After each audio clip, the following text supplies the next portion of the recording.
Aboriginal TV Channel 4, putting Aboriginal news first. The Northern Territory's reputation as the #1 destination to experience Aboriginal culture will be further cemented with the release of the Northern Territory's Aboriginal Tourism Strategy 2020-2030, backed by an initial $400,000 to specifically support Aboriginal-owned tourism businesses.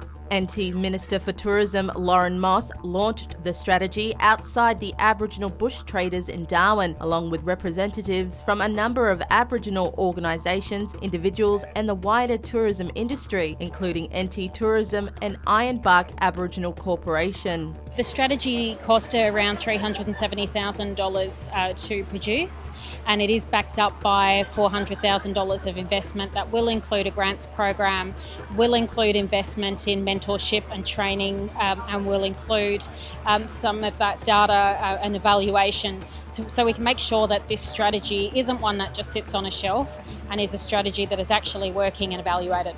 This strategy is really welcomed because as an incubator for emerging artists and tourist providers, it's really good to know that there's a support mechanism behind us and a bit of a strategic direction. It's a tough gig for small companies to start out, and non-for-profits especially. So to get the support and the direction is just going to improve operations like this. Over the next 10 years, this strategy will guide the growth of Aboriginal tourism, including economic development and employment opportunities for Aboriginal Territorians on their own country. The mentorship program, the business support, they're areas that I'm particularly excited about.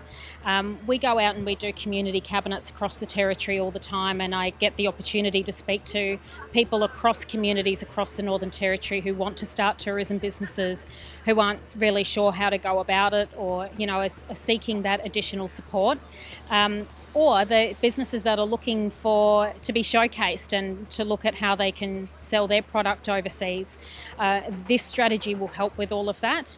This document will be, as it is, it's a practical document that will give us the stepping stones to help to grow and build sustainable Aboriginal tourism businesses. And as of now, I own an Aboriginal tourism business. I actually employ Aboriginal. I'm creating employment through Aboriginal for our communities, and that seems to be the way Aboriginal tourism goes. They will employ their own locals first, so it will develop and create employment opportunities and training opportunities at that grassroots level. Aboriginal TV Channel 4, putting Aboriginal news first.